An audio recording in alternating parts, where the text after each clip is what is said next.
Diana ambilin. Nah, oke, seperti biasa Kak Jaja. Ini kelompok 1, kelompok 2, kelompok 3. Panggil-panggil lain ya. Mana skedulnya? Ini skedulnya. Kita pilih. Seperti biasa, estafet kata tentang sistem reproduksi. Sok pada Mila.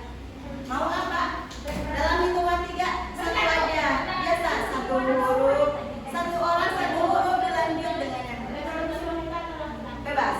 Wanita. Ya? Dalam hitungan. Ya? Oke? Hitungan ketiga ya. Hitungan mundur. 3, 2, 1.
Sebelumnya Ibu akan menampilkan beberapa gambar dan video ya.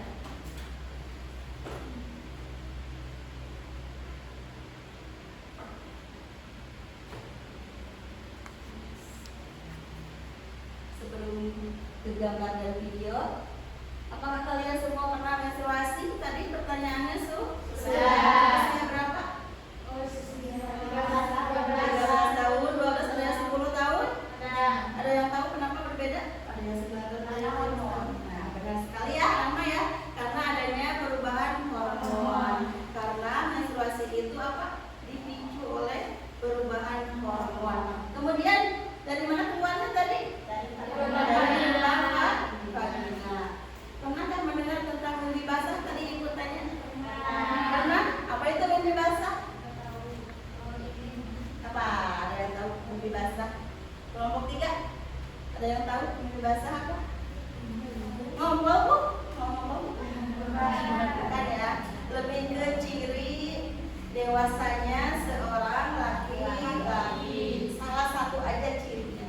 Kemudian ada yang bisa menyebutkan bagian-bagian pada sistem reproduksi. Salah 1, salah 2, salah 3, boleh kelompok 1. Ayo orang lain. Di laki-laki dan di perempuan. Tadi di sini testis, penis. Tahunya laki-laki semua. Yang perempuan ada ini. Kelompok 2 yang di perempuan ada apa aja?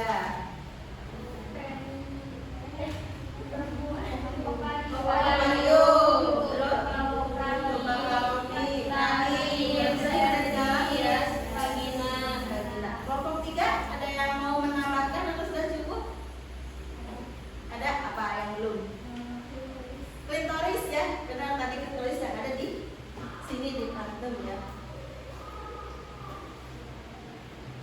Nah, hari ini kita akan belajar tentang anatomi fisiologi sistem reproduksi pada pria dan wanita. Sebenarnya materinya banyak sekali, dari mulai anatominya, fisiologi itu fungsinya, kemudian ada lagi proses terbentuk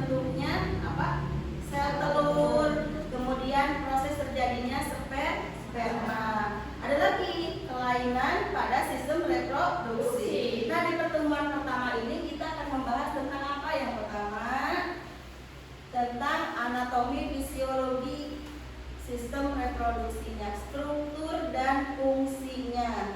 Kemudian yang kedua, mampu mengaplikasikan. Ibu harapkan setelah pembelajaran ini kalian bisa menunjukkan bagian-bagian sistem reproduksi yang ada di laki-laki dan di perempuan.